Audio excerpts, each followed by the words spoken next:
চাপ ভেঙে পড়বো আর এদিকে তো কবর আছে আমরা দোয়া করে যাবো বলতে পারেন সমস্যা নাই আর যদি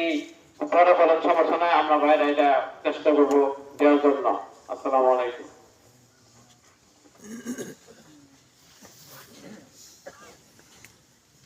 মাদ্রাসা আজকে বাৎসরিক বন্ধ হয়েছে বাৎসরিক পরীক্ষা শেষে বন্ধ হয়েছে ছাত্ররা চলে গেছে অনেক ছাত্রই হাজি সাহেব খবর অনেকের কাছে পড়ছে বড় হুজুর আজকে একটা মাহফিল অনেক দূরে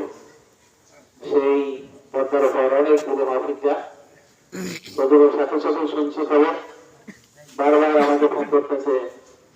যে আপনারা কাছে থাকবেন এবং আমি দোয়া করতেছি তো হুজুরের হাজি সাহেবের সাথে হুজুরের অনেক সম্পর্ক ছিল